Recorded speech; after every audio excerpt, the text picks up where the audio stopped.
I think he's a science and health pioneer.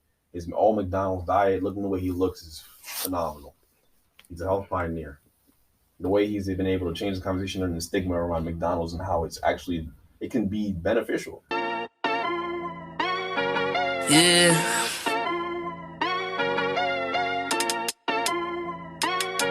Yeah. Look at me. Benchmark, they're speaking them facts that you wanna hear. Their rapid jersey, the vision is clear. Diamonds glisten like a chandelier. You know what I'm here for, like Deshaun Lynch. At clutch time, we do not flinch. Real brothers, we do not switch. Hit home runs with the right pitch. Who run the city? What to do when they hating on you? I feel like Kobe 2010. Taking an L, all I need is a win. Business is business, you know how they go. They playing the seats, now it's time to grow. Tuning now, gotta be in the know. Showtime, bitch, my about to blow. I ain't seen from now. Miles, you really, I was trying to tell you.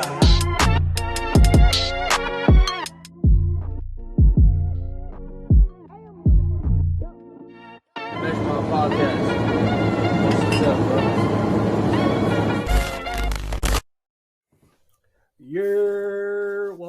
Welcome back to another episode of the Bench Mob ENT. We are in the Johnson State. We're going to start off with the man of the house, CJ, Cincinnati's very own, in the building. How you doing tonight? I like that. That's a nice touch right there. I don't like it. I don't care what you like. Y'all over here ruining my house already. Tone over here getting sauce on my whatever you call those plate covers. Plate covers? What they call again? Placemat. Nah, but good to have y'all over. Greg, Mr. Hot Takes, the Bacon Mother sends me. How you doing tonight? Cincinnati's very own. He asked you how you CVO. doing. He Not asked you OVO. to comment. CVO. Listen, Mr. OVO, you got the OVO owl right there. Yeah, I'm It's good a though. tattoo. OVO I'm mom. good. Oh, what you got here? You need to come see my artist, bro. Nah, you need to come see my artist. I'm Lagging. sorry. This is Who, 3D. no, we're going to get to Greg in a second, but who's animal better, though? Yeah, that you can't see on the camera, bro. Crazy. We got a line here, though. If you were got high, mine. Got a lion with if a you were sword in high his and mouth. looking at my owl, you think it's real. Miles, Davenport, how you doing tonight? I'm doing good. Oh, saucy Davenport. Hey, here we We're go. not going to do that. Here we go. Here we go. We're not going to do that. Saucy Davenport. Y'all crazy, We bro. watching the game Greg. live. I call him saucy. That's crazy, bro. Real quick, we watching it. Obviously, right now, Boston is up. Wanted to start off with this because we still got to wait till this game is over, and eventually we'll talk about everything that's happening with this with the finals. But Draymond, do you think at this point, like especially this point in his career, we've seen this over and over and over and over again with Draymond. Does Draymond have to learn to actually reel in the emotions, or at this point is it just kind of like you deal with it and it kind of is a positive for the team? Like, how do y'all view Draymond Green? I feel like you deal with it until I'm gonna need you to speak a little bit closer to the mic. All right. I think you deal with it until he, you start to see a decline in his skill set. Like defensively, he's still one of the best defenders in the league.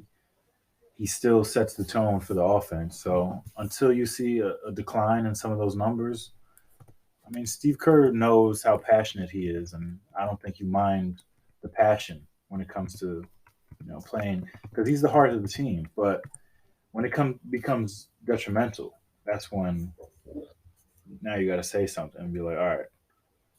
Because if you think about it, they could already have that fourth championship if not for him losing it against Cleveland, and the rest is history. So That too, though, like looking back at that just shows also where the NBA is at. Like, if this is back in the day, him walking over LeBron isn't a suspension at all. Greg, you as a coach, man, how do you view Draymond? How would you deal with a Draymond on your team? You gotta take it as it comes, honestly, with a guy like Draymond, because what he brings to your team, it outweighs the bad. It outweighs the technical fouls. It outweighs the antics. It outweighs all the nonsense that comes with it. Like, and also, It seems like the Warriors, they need that to some extent. They need a little bit of nasty. They don't really have a lot of it, you know. You got the Splash Brothers, Jordan Poole, a bunch of pretty boys. You need someone like Draymond to come and get muddy the waters a little bit. And that's what Draymond does. Draymond brings that nasty, gritty, grimy energy to the team, and you do need that on some level. You need a tough guy. Every team needs that. As a coach, you actually value it. I don't think Steve Kerr minds the antics to that extent. I think Steve Kerr minds the antics when it's inside the building. When it's inside the building, you mind that. But when it's happening, like it is right in front of us right now, like right there, that's a good thing. That's actually not bad. Like on some level, you do need a bit of that. Because you need someone to wake your team up when you're not playing that well. You're down 14 points on the road to the Celtics. You need someone to come in and really make sure y'all wake up. And he provides that. He provides that energy. So it's not all bad. It's a little. It can be annoying at times, but everything Draymond does, he does it with a purpose. He's a smart basketball player. Mm-hmm. I was about to say, Draymond knows what he's doing. Yeah. It's not like he's coming out here, doing it for the sake of, just doing it. He's doing it to get under their skin, get them off their game, and he does a pretty damn good job of that. Some of the things like when he puts his feet in Jalen Green's face the other night, right, when he's rolling over and he drops his legs right on Jalen Green's head, like that could be talked about as like some of the antics that are unnecessary, right? But people were trying to make Draymond Green seem like a freak when talking about, he was trying to pull down Jalen Green's pants. He was trying to get up, plain and simple. So Draymond Green knows what he's doing. He knows how to get under people's skins and use it to his advantage and spark some energy. So I don't really see a problem with it, like Greg said, until it becomes detrimental to the team. If it's inside your locker room, it's a problem. If he's fighting the guys internally, and that's when it can be a bit of an issue. When he was going at KD, that's when it's an issue because KD's not built for that. You gotta know your personnel. KYP, know your personnel. You gotta know who you're talking to, what they can take, what they can't take, and sometimes Draymond does cross that line. But for the most part, it's good for your team if he's aimed at the other team. Like Pat Beverly's the same way, by the way. Same conversation. Thing, yeah. Same thing. His nonsense. But Draymond provides more than Pat does. Draymond's a better player than Pat is. Yeah. I think the other thing too that you gotta look into it is the locker room. Like, of course, everybody outside the locker room will have different comments, different viewpoints on it, but Draymond's teammates, Golden State loves it. You know what I'm saying? Like, so they feed off the energy. Yeah, if it was ever a point where you got like Steph or Clay was in the the media, like, yo, Draymond gotta chill. Like, they're also still winning too. Like this whole time he's been doing this, it's not like they've been a bad team. Like if you're playing on, let's say the Hornets, and you're not playing well, and you're doing all these antics, then you're not gonna. Yeah, it's a distraction, and you're not gonna be there that long. But you mentioned the Hornets, so they're not winning. So yeah, it's not allowed on the Hornets. Could have said the Knicks too. Could have said the Nets. They couldn't. The Nets are good. Don't say that. We were in the playoffs last year. Barely. This year. Really, my ass. Could have said the Knicks. Could have simmed to the Knicks. The Knicks are a real example we could have used. I'm just saying that you could have. Y'all picking damn near lottery. I'm just saying. Oh, it's been a couple years since we've seen y'all. Dang, Paul Pierce sweating like that, bro. Sheesh, somebody not working out no more. You mentioned the Nets. You mentioned the Knicks. Upcoming off season, some predictions. We're gonna go by some names. Where do y'all think they go? How much money you think they deserve? Right. A couple free agents. John Wall. Is John Wall playing again? What is he going? John Wall's a free agent, or John Wall's a year left on his deal? He got to be traded. He's got to be traded. He got a year left on his deal, though, right? He's got a year left. Yeah, he got a year left. Nobody's going to trade for that much bread. He's not going to get traded. He has to pick up his option. He can get traded, but he has to pick up his option. He'd be dumb. Yearly? He'd be dumb to not pick it up. Yeah, pick up your option, whether you're playing basketball or not. And if you pick up the option, he's not playing basketball in Houston. We all know that. The hope then is that a team will pick up the expiring contract, like the Knicks. Because you could use the expiring contract. And when you're talking about rebuild, a team like the Knicks or a team like, the Knicks could do something like that. It makes a lot of sense. But in all seriousness, a lot of teams in the NBA could use that expiring deal. The Pacers could use that expiring deal to get off some contracts. Oh my God! So if he picks up his option, right? If he picks up his option, look at this, and he doesn't play, how does that hurt him in terms of not playing basketball in 2 years? Doesn't really hurt him. He's healthy. He's getting his money. He's healthy. But I think he wants to play. It hurts him in terms of the next deal. What it does, the reason why it's bad that he's not playing is his next deal is going to be affected by it.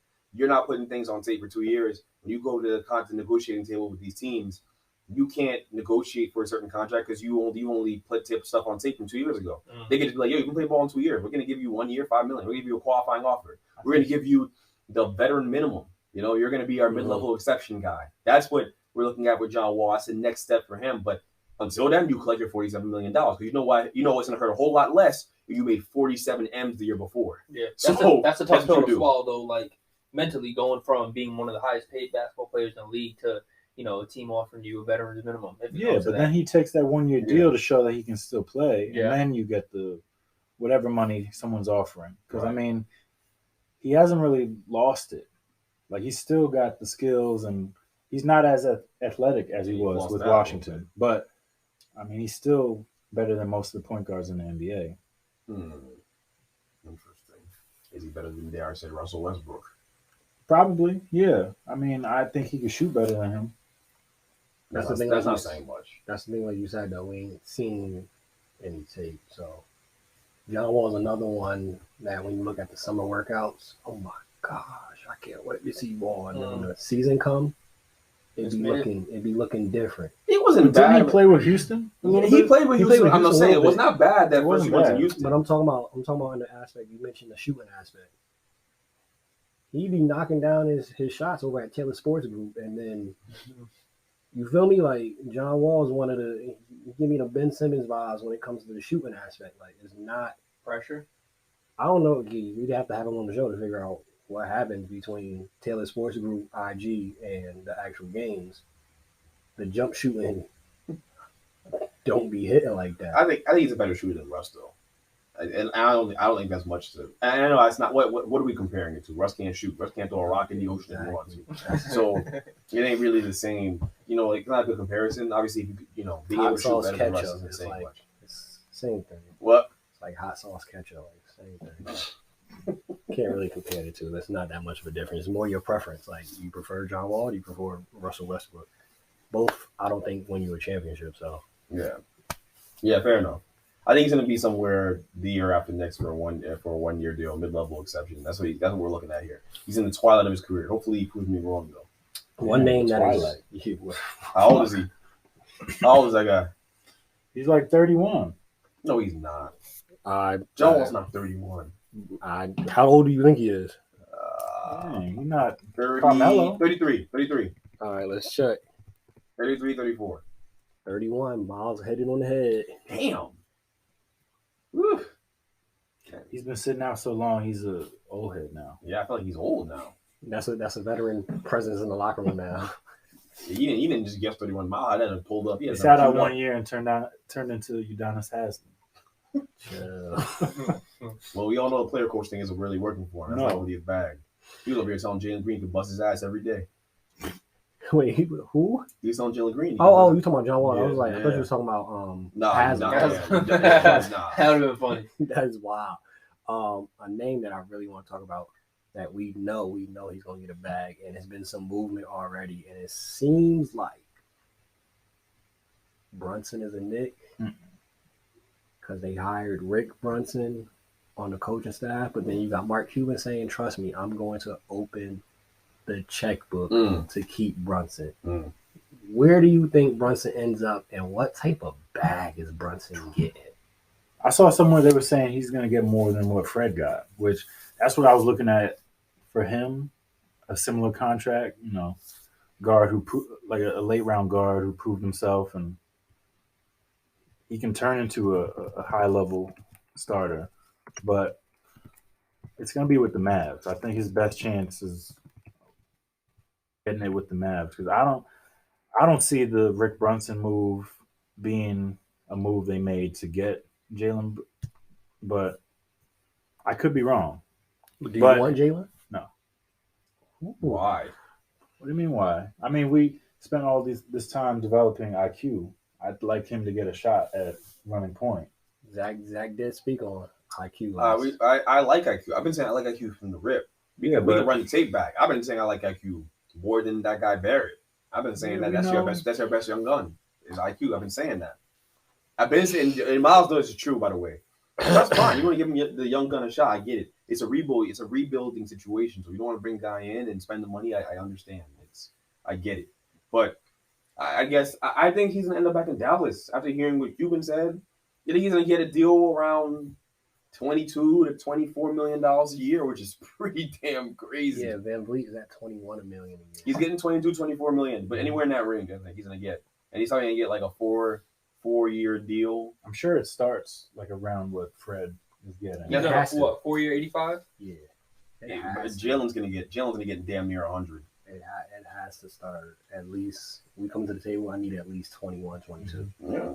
And at least anywhere from that range, you can go 24 tops. And he got the leverage too, because if they lose him, imagine Luka next year with him. Stop it. Imagine he said they got Dinwiddie. Imagine Luka next year with no Jalen Brunson. That's a lot he's gonna have to carry. Granted, Tim Hardaway Jr. is coming back, but I think No, I know what you're saying though. You feel what I'm saying? I know exactly what you're saying. I'm just saying Tim Hardaway. He's not moving the needle for me. Yeah, I don't think he don't move the needle for nobody, honestly. But that's just another shooter really for Luka to kick it out too. Yeah. So he works in that system. Yeah. Everywhere else, it didn't turn out too well. He could work for some teams, but regardless, this isn't about Tim Hardaway Jr. It's like Jalen Brunson. I think without him, yes, what you're saying would be a problem for Dallas. It would be a big problem for Dallas. So I think he'll be back. I think they see his value. There's no big name free agent. I mean, unless they can get Zach Lavine, which I know we're going to talk about him. Perfect transition. So it's in the conversation. Zach Lavine, Bradley Beal. There's talks that now Portland desires them in the trades. Not saying that it's going to happen. Not saying that it's mutual interest. If you Brad Beal or Zach Lavine, do you call your agent like, yo, let's make this happen. I'm going to play with Dame. Or do you take that bread in Bradley's instance and stay in Washington? I'd rather stay in Washington than go to Portland. I don't think that, they're like a year or two from just completely blowing this up. Who's the coach right now? Chauncey? Yeah. I don't really see it. They got rid of CJ. Dame's all that's left. I mean, Anthony Simons is nice, but that's who they should be building around right now. Get rid of all these older pieces that aren't going to be here in 4 years and try to reset. So for them to try to go and trade for Bradley Beal and Zach Lavine doesn't make sense. I don't disagree with you.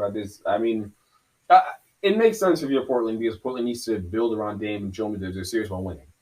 So from that perspective, yeah, you should do it if you can if you're Portland. It's 100%. But Dame has that same blind faith that Bradley Beal has, that at some point. I don't fully believe Dame. I think Brad is going to stay for the money because Brad cares about that bread. Brad's taking his $250 million and changing his family's life for generations on generations on generations. Every time he talks to that young guys, he be saying he's straight. He let y'all all know he's straight. He ain't got to do this anymore. Everyone in his family could just be chilling. So it means something to him to be able to put his family in that position, and I don't blame him for that. Sidebar, right? With Brad, if you was in that, if you were on the players that he was yelling at, talking about F your stats. Would it cross your mind to say, what about you in Washington though? I would never.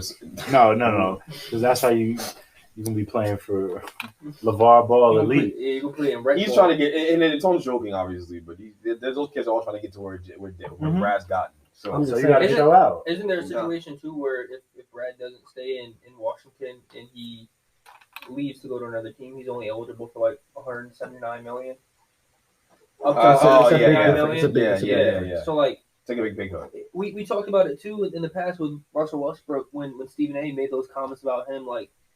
Honestly, you brought up a good point. Changing your family's wealth for years to come, right? Not everybody is in the league, and we've seen it day in and day out. Everyone doesn't care about winning the championship. Money talks, and that type of money, $250 million, can definitely convince someone to stay in one spot, especially a spot that they've been in that they're comfortable with. That's crazy money right there. That ain't nothing to be played with. I think though with his I get what he was trying to say with his speech, which it seems like he has one of those every summer with his team and it ends up going viral. I think that's a little skewed though, and Greg, you could attest to it, especially being in the AAU world and dealing with coaches at the collegiate level. Of course, winning helps. But you can't say stats don't matter at all. We've had this conversation. You feel me? If you on a winning team and you the 8th person per se on the team, even if you were starting, you just averaging like 3 points, 4 rebounds. I'm sorry, you're not getting those calls. Stats do matter on some level. Yeah. Yeah, to some level. Yeah, I agree with you. I think stats matter on some extent because obviously, people are going to look at your stats and be like, "Yo, well, how productive were you?" But I think tape is more important. I think what Brad was saying is absolutely right. I just being in the coaching shoes and coaching these kids, stats. You're not going to go to college and average even 10 points a game as a freshman. You're just not doing that. Like guys don't average 20. The top 3 picks in this year's draft, Paolo, and Chet, and all them dudes. They didn't average. None of them average over 20 points a game. There's like one guy here who does it, and he's like a nobody. I think this year is a guy named Peter Kiss out in Bryant. He did it, and people could fact check me on that. I think he averaged like 20 plus and led the nation in scoring. But guess what he's not doing? Going to the NBA. Tape matters so much more. How you affect winning matters so much more because the reality is that the NBA doesn't need a bunch more scorers. Every team has their guy for the most part now, unless you're the Knicks. But every team has their guy who's going to score and get buckets and be the guy of the future. But, that's the way this thing goes. Like, you got to be able to affect winning without, touching the basketball, get a rebound, get deflections, get on the break, make the right pass, throw an outlet. Like, that's the way it works. Like, it's about that. In all seriousness, like, you got to be able to affect winning. So I think the tape matters. I think your ability to affect the game without scoring the basketball matters so much more than being able to score basketball. I'm so much less impressed with people. Like, yeah, it's cool when you run into the guy who can score, and yeah, what could you do? But like, are you gonna make the right pass though? Are you gonna make that hockey assist though? Like, are you gonna manipulate defense? Like, can you look off a guy and literally look someone open because you looked off a defender and you got a corner 3 off that? Like, that's so much more impressive to me and to a lot of coaches. So, Brad's absolutely right. I think stats matter to an extent, yes, and people will look at it. But if they watch you play and they see you affect winning and you're a winner, that's going to matter to them so much more because winning keeps your job as a coach, a college coach, as an NBA coach. You keep your job by winning games, not having a 30-point-a-game score. Ain't nobody give a damn about that. Nobody care about them. Coaches got fired when he was coaching Michael Jordan early on in his career. You know what I mean? Like, it don't make a difference. Like, if all you're going to do is score, like, we're not going to win games regardless. That's cool. Somebody got to get buckets, but you got to get your team involved. It's a team sport. So, it's how I got out there for a reason, right? Kind of the way it works. That's the ball is. I agree. I just feel like it sometimes sends the wrong message because if we keep it a whole stack, coaches, and we've seen it because we've all been on that level to play sports, and the politics and stuff that goes into it. The realistic thing, though, if you average, let's say you on a winning team and you average, let's say, the 8-9 assists and whatnot, I feel, and correct me if I'm wrong, but I be feeling like the Paolos of the world, and we see the Al Jefferson and all the players that's in the NBA. At one point, there were in their high school, you saw their hoop mixtape was 27, 8, and 8. Like, you feel me? Like, at some point, some of these stars, some of these players, dang near every player on the roster, you go to say high school and like, yo, the 15th man on that Boston Celtics team was averaging 28. Mm-hmm. Like, at some point, I really think coaches preach that message about making the right play, which I completely agree with Greg. I completely agree. Play the game the right way, and things will work out for you. But sometimes coaches really do be looking at, 25, let me go check them out. That's real. That's very real. That happens. I think it's all about situation, though. If you play for crappy high school team, you may be called to do that. You may be called to go average 20 plus a game, and if the situation calls for it, yeah, have the ability to do that. Be a good enough shooter. Be a good enough ball handler. Be a good enough finisher to be able to average 25 points a game. That's great. But at some point, it's so much more. Basketball turns into so much more than that. You play at a high level with players on the same level as you. You gotta be able to do more than school to basketball because it's just a low percentage chance you're gonna be called on to do that. But yeah, you're absolutely right. In the NBA, I mean, every guy was the man at some point. Yes. I mean, look at Austin Rivers, for example. Yeah, exactly. That high school mixtape was cool. Crazy. High school mixtape's out. Yeah. But you also got to look at him now and how he's changed his game to play the basketball the right way and stick in the NBA. That's exactly what I'm getting at. You're gonna have to change your role to fit in. And that's what I'm saying. And also, if you think about it, like the guys who scored 25 points a game in high school and all that stuff, they did it, but they understand how to play basketball the right way. They know how to make the right pass. They know some guys who scored 27 points a game in high school and in AAU, and they don't know how the hell to play basketball for real. They don't know what basketball is. They don't know how to move the ball. They just know how to score. They just know how to score. And that's cool. Like, all right, go play in a one-on-one league then. Go play in a men's league. It's cool, bro. You ain't about to play serious basketball with nobody. Just know how to score basketball. That is such a small, trivial part of the game. It is. Scoring is just, it's one aspect of the game that is, you have to be able to do so much more, yo. You know how to set a good screen. You know how to do an Iverson cut. You know how to, come on, bro. Like, you know how to actually go through a set and, like, understand what you have to do and how to play out of actions. Because now basketball is all action-based. Like, come on, bro. For people who think I don't know basketball and who listen to podcasts, I'm talking over your head right now. I know that. Yeah. We don't pay them no mind. The last person, as you kind of alluding to, that really was a top pick that was getting 20 points plus a game. Just going back to last year, obviously we having this conversation in person, so nobody was able to go back and do history and whatnot. But from last year, Cade Cunningham, averaged 20.8 points per game. That team top was pick. bad. No, I'm saying in regards. I know what you're saying. Because I don't know the top 15, 20 scorers this year that's averaging 20. I didn't see any names up there that's going to be a top pick. Yeah. Usually, that's the way it works. Cade is this very special player. Cade's a superstar. Because he know how to play ball the right way. Trust me. Detroit got one. Detroit will be back up soon. It's coming. Him and Sadiq, they're coming, bro. Sadiq Bey really underrated. Detroit good. Don't get on TV enough, but Sadiq Bey really, he's good, bro. That's what pick they got this year? 3, 4? Yeah, they should. They about to get Chet. Run it up on the league. They should be all right. They about to get Chet or Paolo and run it up on the league. DeAndre Ayton, Phoenix, obviously, that seems like a bridge burn. Where does DeAndre Ayton end up, and what type of bag is he getting? What, like 20 mil a year? The money. Yeah, I'd say 18 and 20 a year would justify for him. I don't think the center market is very good, and you know I don't think the free agency class is very good. That might drop up his market a bit. I think 18 and 20 M's a year, but I think for him, locate like areas he could end up. Chicago's looking for a center. They want to trade for Rudy Gobert. I don't think they should do that. That's a whole different conversation. They want more defense because DeMar doesn't really play D. I get that. They want more defense. It's just Rudy. The last couple years, he's been complaining he wanted touches and whatnot. Mm-hmm. Which I mean, fine, you want some touches, but I mean, come on. You see what happens when you get touches, though. Like, it's not your bag. That's not his game. He's also not a good perimeter defender. You get him in a switch, it's over. I don't know. I mean, he has his value defensive. He's a defensive player of the year guy over and over again. He's probably done it twice, I think.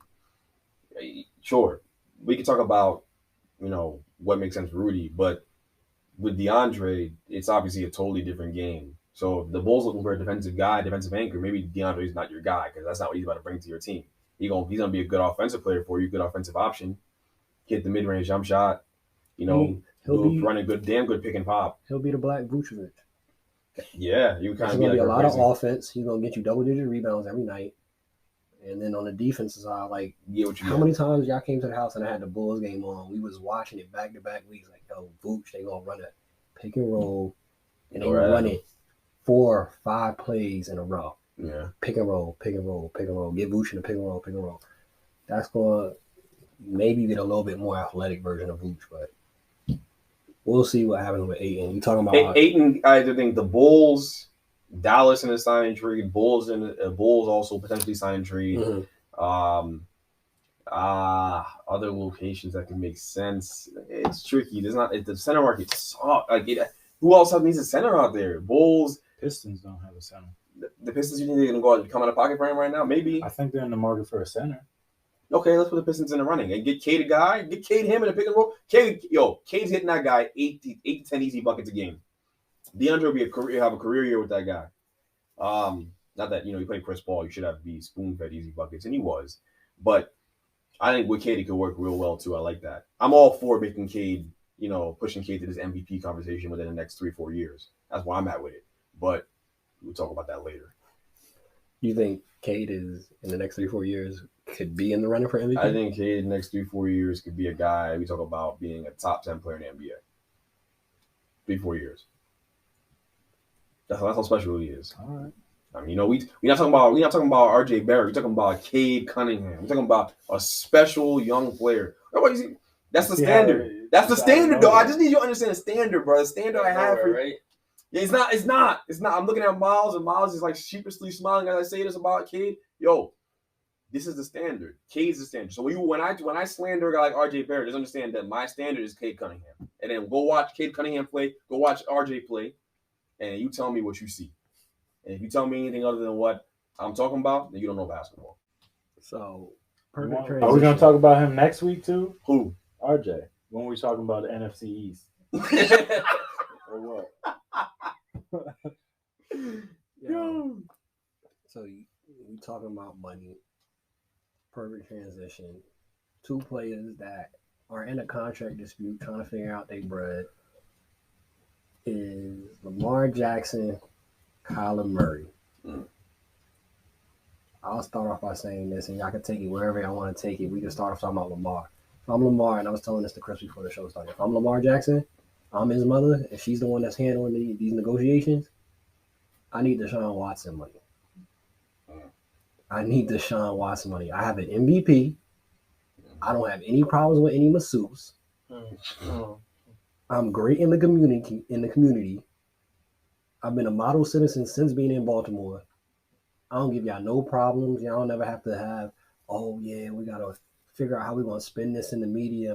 I don't give y'all no problems. The only time I've even expressed frustration is when y'all traded Hollywood Brown. I need Deshaun Watson money. Yeah. What do you think, Russ? I think it's a fair ask. Yeah, I mean, the table is already set for him. You just saw what Deshaun got, everything fully guaranteed, 230 M's. And now he's still dealing with all this backlash, and he may not even play next year. So the table is definitely already set for Lamar Jackson. But I still find it hard to believe that he doesn't have an agent, managing these discussions, that his mom is in a position to manage these conversations. And I feel like if he doesn't get what he wants, if he doesn't get that deal, it's because he didn't have an agent representing him the right way. So I feel like that may hurt him in that sense. But in terms of what he's done in the league, like you said, he's already an MVP. He's tied with Cam Newton for, the most, throwing 3 or more touchdowns in a game while rushing 100 yards as well. He's done a lot for this league, and we all talked about how he plays may not be sustainable, but he's proven that right now it's sustainable, and he's doing a damn good job at it. Defenses can't plan for him because he's just going to run by you. He's going to evade the pocket, and he improved his throwing last year. I know he had some injuries that put him out and had Tyler Huntley in, but Lamar's a special talent. He's the second coming of Michael Vick. He's bigger, faster, and he can just do a lot. And if he can sustain that, he deserves all the money in the world. Greg Miles. Yeah. I'm sorry, I'm rubbing my eye. Literally, it was like a little gnat just happened to go literally in my eye. So you sound like a bug in the crib, bro. Yeah, come on, what are you talking about? Chill. I'm done up. I'm done up probably for the rest of the show, but y'all go ahead. About to sue you for damages. Yo. I'm suing for that pasta sauce.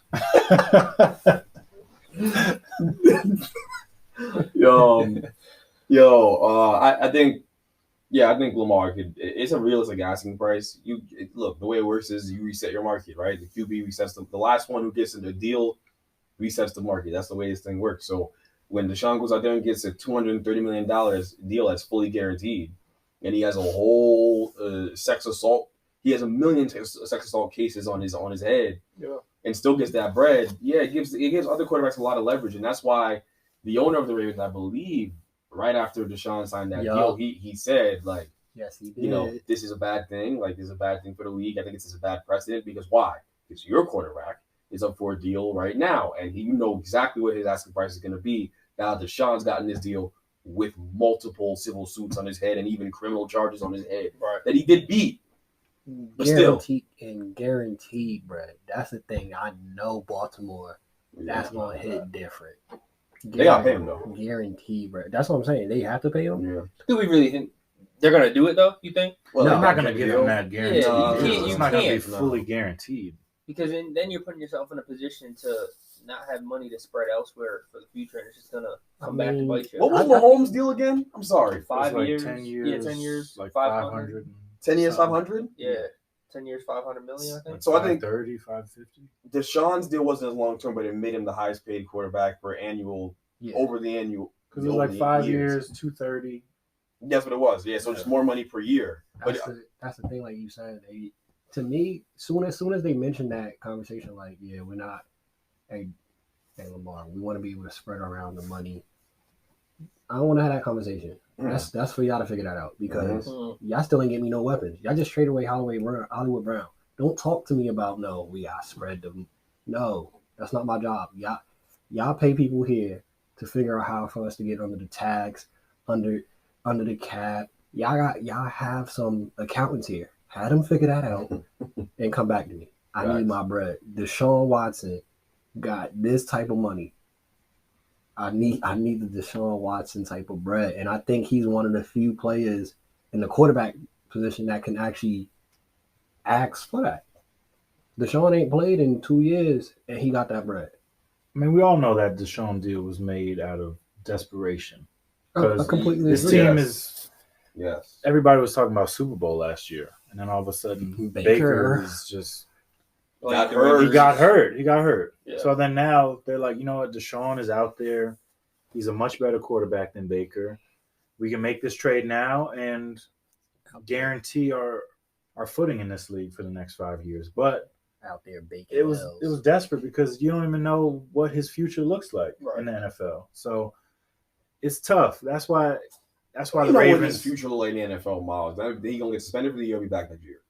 They'll be without him. They'll have Jacoby Brissett run it up, and they'll be average. And then next year they'll have Deshaun back. Deshaun will be back, especially with the Texans being implicated in this whole thing. The Texans being implicated in the case. The Texans knowing about this. Texans providing him with a place for him to get these massages and paying for it. And paying for it on a lot of occasions, giving him the NDA to keep this stuff under wrap. So hold up, the public perception is not going to force its way in here, and all of a sudden now it's like. Since when does the NFL care about public perception? When do they ever care about it? When does it ever matter? I think the optics really is going to. It'll force a year-long suspension. If it keeps getting more stuff piled up on like this that we coming out with the New York Times article, I think it could extend past the year. Okay, I agree with that. Okay, because it's looking. Women's rights are human rights. I hate you. I'm definitely not. I hate this guy, bro. Yo, I hate this guy. I definitely am not saying that women's rights don't matter. I'm not saying that. What I'm saying is, we know the NFL. We know the guy. We know the culprits here. We know the people that are involved. And the NFL has never cared about anything besides their bottom line. That has never mattered before. But that's where I think the optics of how it's looking, it will affect their bottom line if they don't do at least. I believe you want to see it. You guys couldn't stop watching football for nothing. There's nothing that people weren't willing to stop watching football for. I believe it when I see it. I'm interested in this. Let's do a case study. Hey, look, I'll keep it a buck. This is a big deal because white people are mad. So it's a big deal. When black people are mad, it doesn't matter. Let's just keep it a buck. White people are upset, and so we'll see how this whole thing pans out. He's going to get suspended for maybe over a year. I get it. And, I think the Browns are going to they're going to have to deal with it. They're going to have to hold their nose. You think this is just a white people thing? I think women are upset. No, Chris, I don't mean that. What I mean is, I'm glad you said that. Yeah. There's somebody listening to the podcast who goes, what do you mean white people? I'm Indian. I'm mad. No. Like, I get it. Like, yes. Why are you going to use that voice, though? No. I think everybody of all races and creeds and religions will be upset. I get that. I'm saying the fact when white people get upset about something, though, stuff moves. Stuff moves. Like, things start to happen. All right, that's what I'm saying. Like, you want to move the needle, white people got to get mad first. If you're talking about anybody else, particularly black people, if they get mad about something, like we were with the Colin Kaepernick situation, ain't nothing happened. Ain't nothing really changed. The fact of the matter is, too, no matter what suspension he gets, people are still going to be like, that's not enough, or yeah, you know what I mean? Yeah, the NFL can't win here. They already screwed this thing up. It's already screwed up, and the NFL doesn't care enough. At minimum, it's got to be. I mean, if women had to quit their jobs because this was so traumatic, then that's where now you have to have a deeper discussion about how to approach this. And the NFL's good at deep discussions. I mean, I get what you're saying, Greg. I just think this is the one instance where we're going to see it happen because the more. Like, we're not talking about it was originally 20, 21, 22, 23. Now it's 24 civil lawsuits on this man's head top. And I think it's going to be what it's really going to be where it has to be at least a year because now all these other people are implicated in it. The Texans. This is literally like Nino Brown. So what's the when Deshaun goes down, it's going to be so many people that's going down. Okay, well, that's what I wanted to hear. Okay, so then you think the Texans are going to face some kind of punishment here? Yeah, because definitely. Oh, what will be a draft pick? $200,000? It won't be anything that is worth an actual punishment, but it's something that's going to happen. Right. You're going to see, they lost 2023 through 2024, their first 4-round pick. Something that is not going to really actually do anything per se that'll hurt them. Like, right, you guys are implicated in this, and from all accounts, it sounds like you guys were 100% aware of what was going on, and y'all kept it quiet till this man said he didn't want to play for y'all. Mm-hmm. So it's like, all right, cool, keep doing your thing, Deshaun. We're gonna give you the NDA. We're gonna help you try to fix and cover this up. Oh, you want out? Hey, Roger, get down. Deshaun been up to some stuff. That's exactly what happened. Right. And we said that in real time. I think a lot of people were saying that. Yo, like, the timing of this is weird.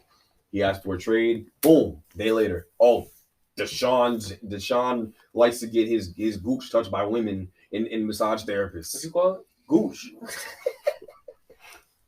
Yeah, all right, bro.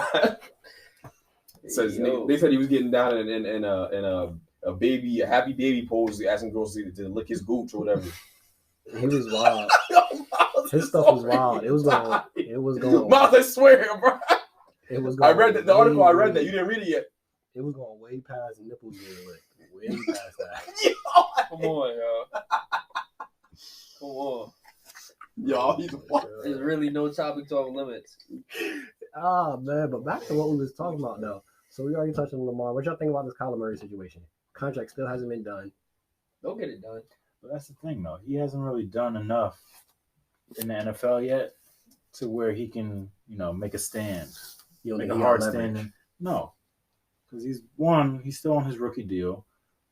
Comparing Lamar and Kyler, Lamar has more say in his, new deal than Kyler does right now. Because even though Kyler, this team wouldn't be where they are without him. Without DeAndre Hopkins, he's okay. He's cool. I can't co-sign that. He's cool. Okay. I co-sign it. I can't co-sign him. I co-sign without. You can't. He's not cool. Okay. Well, when Deshaun Watson had that same situation, Derek Carr is cool. Derek Carr is cool. Kyler Murray is far past cool. Kyler Murray's like, he's that dude. Kyler Murray's that dude. Bro. He's a notch above cool. He's that dude. He's that dude, bro. He's a notch above. Right. We'll see. We're gonna see because now his number one is Hollywood Brown right now because DeAndre Hopkins is out for the first 5 or 6 games. It'll work. 6 games. 6 games. You got Rondell Moore. He's got a bunch of targets. He's got Zach Ertz. He'll be just fine. A little guy throwing to more little guys. I don't see it. I don't see it happening. A little guy throwing more. Yo, he's a special talent. The way he can move around that pocket. He's special. You treat him like he's Pablo from backyard football. He is Pablo. Pablo Escobar. He's all that. He's all that. He's special, bro. He's special. Kyler Murray is special. I think that he doesn't. I know. Top 10 quarterback in the league. What you say? Top 10 quarterback in the league. Easy. He's better than Dak, and what Dak get paid? He's Brad, far better than Dak. Brad. And he's going into what? It's the fourth. What year of his contract? It's year 3 or 4. He's going into his 4th or year of his contract. Because I think Kyler and Daniel Jones are the same class, year 4. Yeah, so he's going into the 4th year of his contract. Can we go down this list real quick, though? We got we rank Pat Mahomes. Okay. We only got to put no order. Pat Mahomes, right? Yep. Mm-hmm. You put in who else up? Josh Mahomes, Rodgers, Thomas, Burrow, Okay, Joe so Pat Burrow, Mahomes, Joey B. Joey B. Mm-hmm. We got my man from San Diego, Herbert. Herbert For sure. Herbert might be better than Burrow. Stop it. That's Herbert's gonna be a Herbert great might be better than Burrow. we won't see this year because that's gonna be a. Nah, Herbert. That boy. He's special. He's special. Yo, what they call him? Herbo?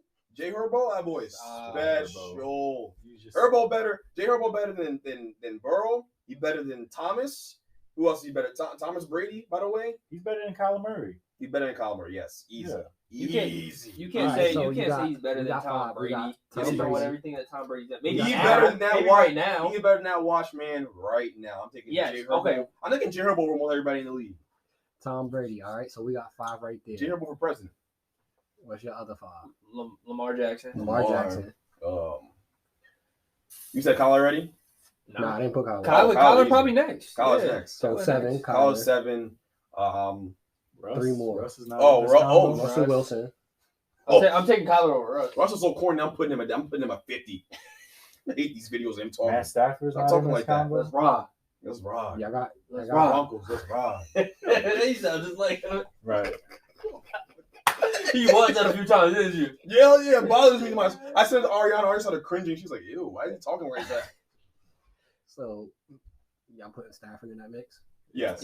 Stafford. All right. Who's the last one you would say top 10? Or maybe that closes out at 10. Although, is there someone I'm forgetting? You said Russ, so I think we're good. I don't think I'm forgetting anybody. I think Dak might close it out. Josh Allen, I forgot. Nah, we said it. We said Josh Allen. No. We did not say Josh Allen. No, not when I was going down the list. No, we did not, bro. I said him right after you said. Yo, okay, let's stop. So we need to make this more clippable.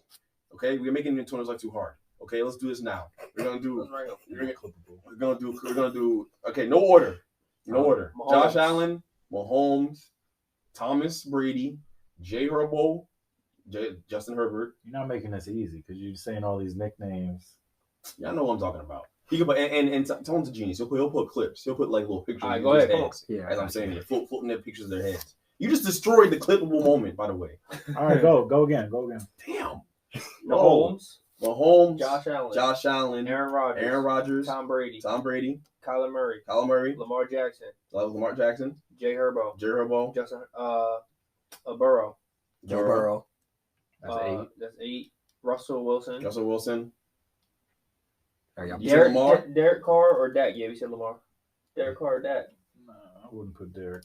He's top 15. Derek Carr better than Dak, though. That's what I'm saying. No, because you said close it out with Dak. You can't close it out with Dak. Okay, facts. So I came to my senses. Who's that 10th spot? I thought Cam Newton was in there, right?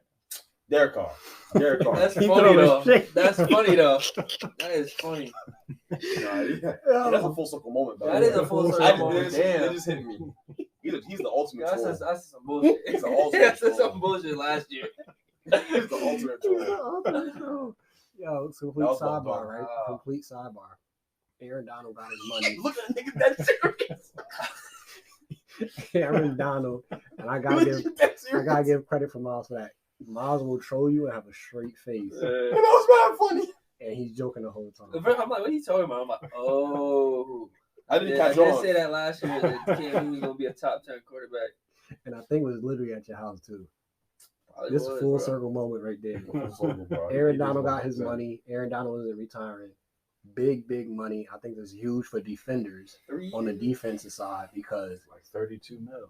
Now it shows for the defensive side, they can get paid big bucks also, and it doesn't have to be the quarterbacks that are the only ones that are getting these big bags. Mm-hmm. Who do you think, complete sidebar, who do you think, just throwing it out there, who do you think is the next defensive player to get that big type of contract? I don't see anybody getting Aaron Donald money, but being that this was a record-breaking deal and a huge deal for the defensive side of the football, what's that next defensive player that should get that type of big contract? Or something? Yeah, you think about new generation guys. Yeah, Bull from Washington, the DN. Oh, Chase Young. He's not that good, by the way. He's not that good. He's in year 2. Chase Young is overrated. Maybe like I've watched him. One of the I watched him numerous times a year. That bull is overrated. Chase Young is overrated. He ain't getting that kind of money. Well, Nick Bosa is gonna get paid. Yes, he will. TJ Watt maybe too when he re-ups. I was gonna say something wild. I know what you was on. Yeah, I know. As soon as Bosa was mentioned, I already know what road you're going down. That boy, he got to write a big check to the NRA.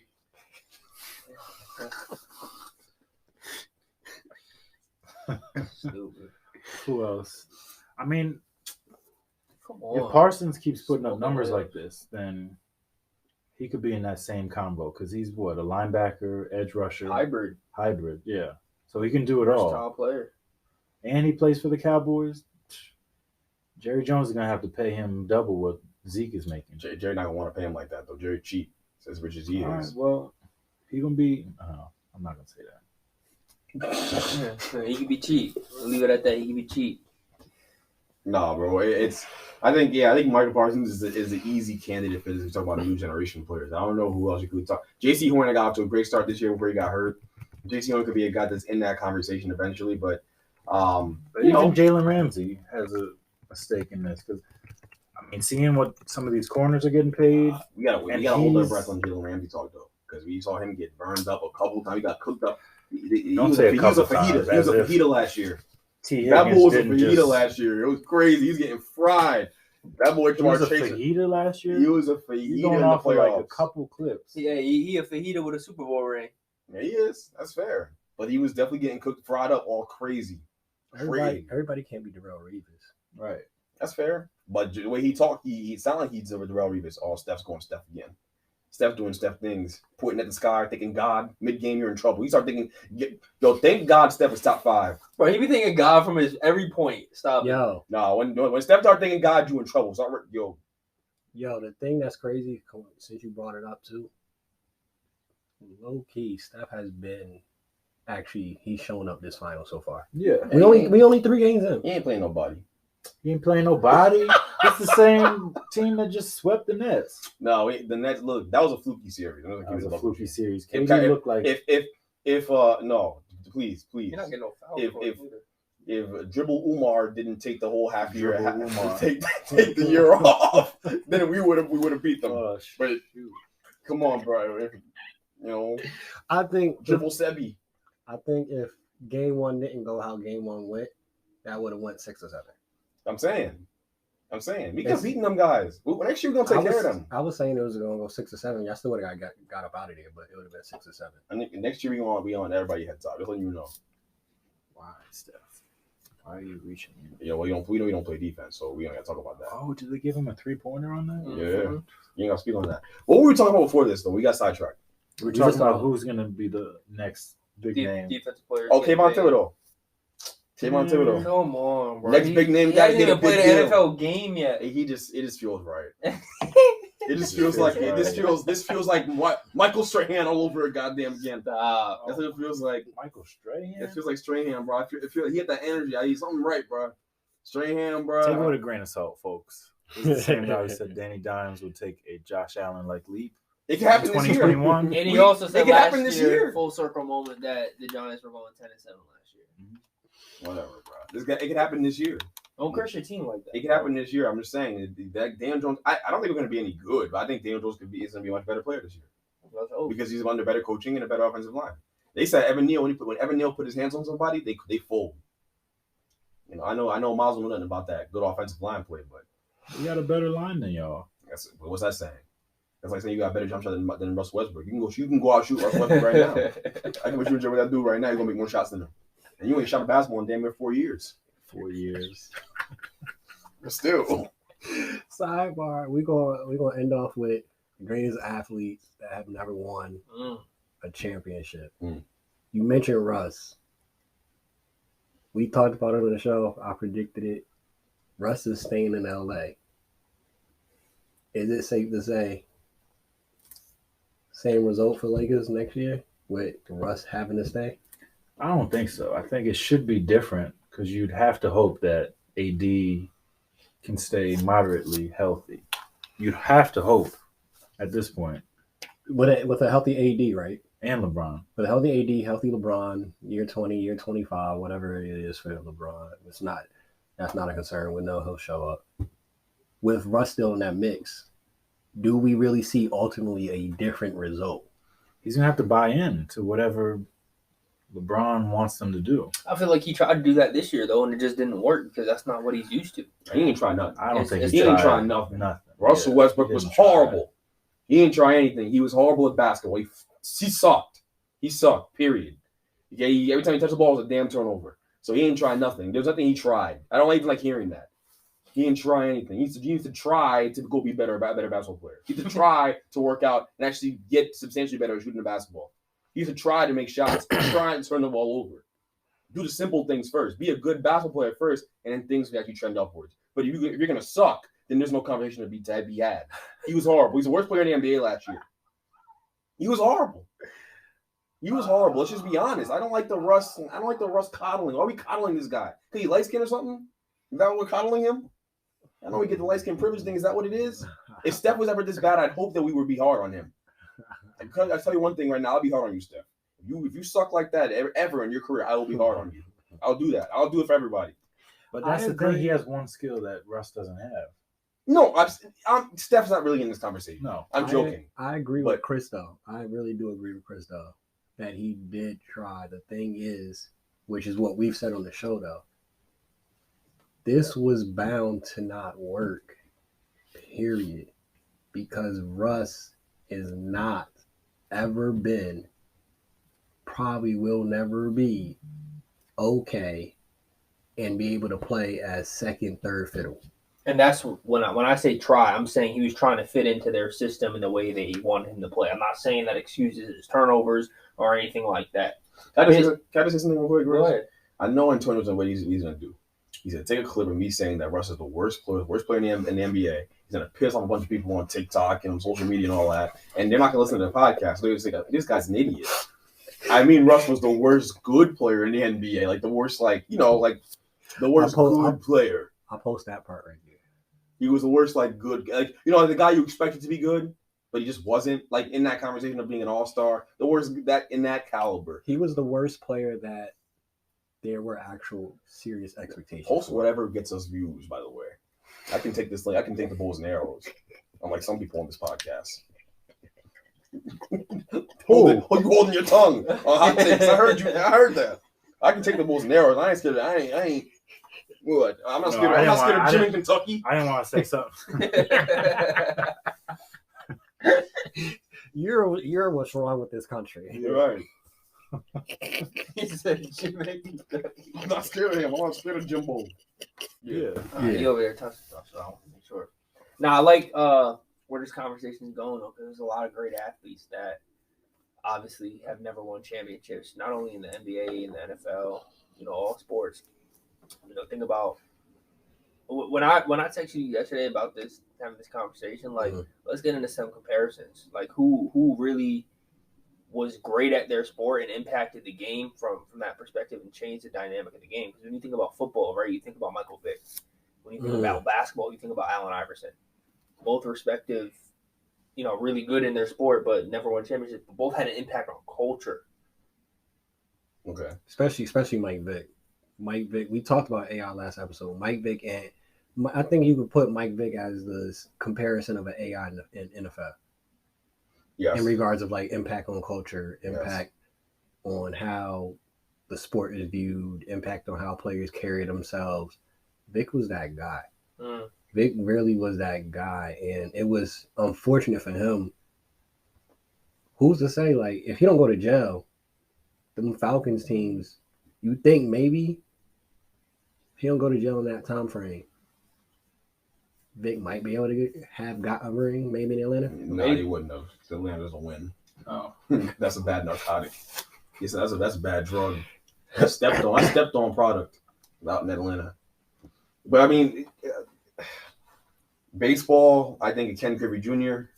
Yeah, that's most beautiful swing ever. Great. Greatness personified. Greatness. Right there. Huh? None. I didn't hear what you said. Cincinnati Red right there. Of course. You got the back end Griffey. Yeah, you did. You got Watch Griffey. Still got Griffey. Still got that jersey. Go ahead, though. I think that. I think Barry was amazing. Barry Bonds was incredible. I know we talk about the steroids, boy. We talk about how good he was. whatever. He was Who amazing. cares? It was fun. He was fun. Y'all some sellouts. It was fun. I don't care. You can cheat all you want. You the one who got to deal with the strength of your shriveled up balls at the end of the day, not me. So I don't give a damn how you cheat or not. That's your problem. But it was fun for us to watch, and I enjoyed that. When you talk about that too, right? With that whole era of steroids and the amount of players that have not gotten into the Hall of Fame. Do you think at some point do we have to change the people that's voting in regards to the Baseball Hall of Fame? Yes, they're too old. Hold up.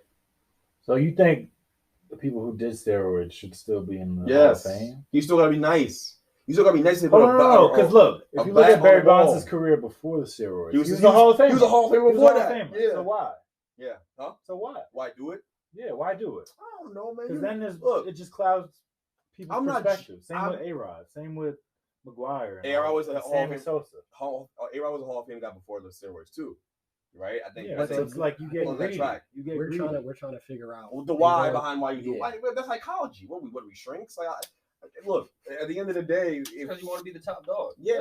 I mean, you're a competitor. You want to be top dog. I understand it, and a lot of guys around you are doing that. And these guys are all, they're weak. They're weak mentally, so they gonna do what their friends doing. They want to do. What do people say? They want to do hood stuff with their ratchet friends, whatever it is. I want to do hood rat stuff with my friends. Yeah, it is. Yeah, but yeah, that's really what it is. Like, so whatever. Like the reason why I understand it's interesting psych study. I get it. We can do that all day. But the reality is to be good at this thing. And you still have to have that skill and natural ability to put a round bat on a round ball repeatedly over and over and over that's again. The thing, though. If you're playing at the major league level, that means you're good enough to do that. So now you're adding. So let's be honest. Now I got superhuman strength. I look like a Marvel character, and I can hit 73 home runs in a year. Then, there's a lot of guys who steroids who did not hit 73 home runs in a year, though. There are a lot of guys who are not gifted enough even with the enhancement to do that. I agree with the steroids. Those guys are in the Hall of Fame. You still have the guys that couldn't do it? No, the guys that could do it. All right, so why shouldn't Barry be in it? Why are we having like baseball this sacrilegious place that cheating's not allowed? Give me a break. There's cheaters across life. Come on, man. Half of the dudes who own baseball teams are cheating anyway. They cheat on their wives. They cheat on their children. They cheat in life. They cheat to get to the money that they got. Yeah. I think it's a little hypocritical. It's so hypocritical sitting your high horse. The thing is like you said, you gotta have the talent still to be able to, even with the steroids, still able to make use of the steroids. Like just because you get Viagra, you still gotta know what you're doing to use the Viagra to the right level. Do you? Can't just be infertile taking Viagra. You still gotta know when to slow down, when to speed up. Like just because you got it, because you can stand up now. You can be bad at the deed without, exactly. Just because you can stand up now, that don't mean nothing. No, but for us, facts though, like it's a real thing. All right, and you don't like that comparison. What? Made you uncomfortable with that comparison? I'm not. Whatever, bro. It ain't my sex life. He's over here rubbing his nipple now. It ain't my sex life. Oh yeah, she said it. She started going like this. Ooh. You're like shit. That ain't me. Get out of here, bro. Come on, man. This is my house. Have some respect. Oh man, get out of here. One other name is not mentioned as much. And on the post we did today, right? Now it's funny when people was all upset. Oh my gosh, y'all list sucks. This is what y'all voted. Oh yeah, it's on my list. I am Jason Kidd #1. Y'all the ones who did that. This is y'all, and this is I got text from Jordan like, yo, why'd y'all make that list? That's not me. That's the people spoke. That wasn't me. Exactly. The more people that we get involved, everybody that had their comments, the more of y'all get involved, y'all can have input on this list. This is the 20 plus people that actually sent in their list, and this is what they came up with. When you talk about the names, right? Of course, we can mention AI. One name that came up in the chat of people commenting, even though he's not a point guard, was about Jamal Crawford. Jamal Crawford, not even the championship conversation. We never ever see Jamal Crawford in the playoffs. Jamal Crawford in the playoffs, I think, would have been kind of what you see in the regards of the excitement with Steph with the 4-point plays and the highlight plays. Jamal Crawford in the playoffs, I think would have been spooky. That would have been scary hours. That would have been something at least paid to see. That would have been extremely exciting to see Jamal Crawford in the playoffs. Not even the finals, in the playoffs. You talking about not getting a championship? We talked about last episode, AI. If AI has some help, good Lord. Charles Barkley. I'm telling young dudes about AI, how he's better. On my all-time list, I got him over Steph. They didn't like that, though. They didn't like that. They got mad. They didn't like that. A lot of people voted actually Steph over AI. When I put the poll up. They the masses are asses, I was told that growing up. But another name, Charles Barkley. Go back and watch some film. Back. Charles Barkley. I think Charles Barkley was, during that time period, the closest thing to what we see with Zion now. Yeah, two guys that were huge, that could move. Pause. You know what I mean? Nah, They're grossly overweight. You know exactly what I mean, grossly overweight. Chris, you know, you watch. I like to think that you watch more basketball than that. Talking about some pause. You think I was talking about? Get your head out of the gutter, bro. I emphasized the word huge, so I just wanted to make sure. They knew what I meant. They knew what I meant. I just want to make sure. I want to even be coming for you in the pod. All right, bro. But yeah, I mean, no. In all seriousness, they were. Charles Barkley was an incredible mix of size, speed, and skill at that position, at the 4 position. He kind of was I'm not gonna say the first stretch 4. That's not true, but like the first like dominant like stretch 4, getting a rebound, going full court. Point forward type. Chuck, everybody clown him, and Shaq be going at his neck on TNT, but Chuck really was like that. Chuck really like that. Ocho Cinco was really like that. Like that. Really change culture to eat McDonald's all the time. Or he's the reason players can celebrate now, because he took all those fines. And they eventually changed the rules. Because he still celebrated, took all those fines, and that's when the conversation started. Like, yo, just let them celebrate. I think he's a science and health pioneer. His all McDonald's diet, looking the way he looks, is phenomenal. He's a health pioneer. The way he's been able to change the conversation and the stigma around McDonald's and how it can be beneficial. Hold up. No. Hold up. He burns it off because right. He don't just look like that. I'm all for athletes who eat whatever the hell they want and perform at a high level. That's what I want. I would say that's only possible. Do that if you want, if you're going to work as hard as Chad Ochocinco. Correct. And that's what me and Ochocinco have in common. I'll eat whatever I want, but at the end of the day, I look great. I'm not gonna let you sit up here and say that shit. And go back to ice cream and dudes be looking like slobs and all that. I come back to the spot. Because you be looking like Kanan from Power. you over there compare yourself to Ocho. You look more like Kanan on a Super Bowl performance. Remember when 50 was hanging upside down at the Super Bowl? This nigga look, you're silverback. You're talking about me. No, that's a bad. I dish it so I can take it. Who look like silverback? I dish it so I can take because that don't even sound right. Because you look at me, I don't look like no. Oh, you talking about 50? Yes. But yo, you over here 25 cents.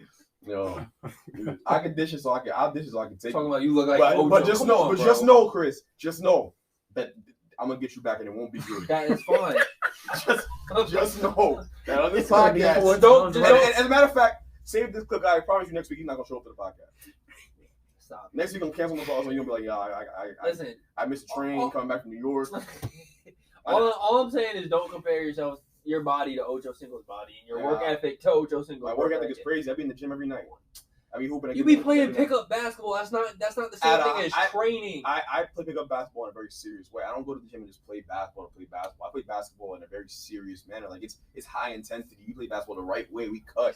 Well, Chris said you don't play no defense. I do play defense. Stop it. I got film. I'll be locking people up at the gym too. I play defense. Bro, I don't even know why I'm arguing with you. When I want to play defense, I play defense. I don't play defense against you because you suck. That's why I don't play defense. It's getting dark. Last name I'll throw out there. Exactly. We could end the show. It's getting dark.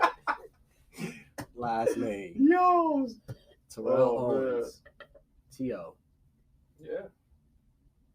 T.O. is definitely one of the top athletes to not have won a Super Bowl. And that year where he played on one leg, I really hope they was going to get it. I really hope that year with the Eagles, he played on 1 year. And he still had, 9 catches? Like 122. 122 in a Super Bowl on one leg. Yeah, that's crazy. T.O. Before we end off, where does T.O. rank in your all-time wide receivers? Top 3, top 4. Yeah, I'd say top 3, top 4. So Top 5 at most. Top 5 at least. So you got Jerry, Randy, and then T.O. Jerry, That's Randy, a damn good T.O. top 3. Yeah, I'd say that's about accurate. Jerry, Randy, T.O. And then probably Who gets those last 2? Yeah, for the top 5, who gets those last 2 spots? putting Megatron in there. Yeah. Oh, all right. Megatron has a seat at the table for top 3 conversations. Yeah. So Megatron, Randy, Jerry, T.O. Yeah. Hard to argue that. I just wish Julio had more touchdowns, but you could throw him up there. You know, we saw the tape. We seen it in real time. You know, we know what it is. I think that we could definitely. So you throw Julio up there, the top 5 Look at that crowd all time right now. Julio, we gonna go. Even the sign look racist. Jerry Rice, Randy Moss, T.O., Megatron, Julio Jones. And there you have it, folks. If you stay ready, you don't got to get ready. Make sure you follow, like, subscribe. We're on all streaming platforms. We're on YouTube. Check us out. Peace. Peace.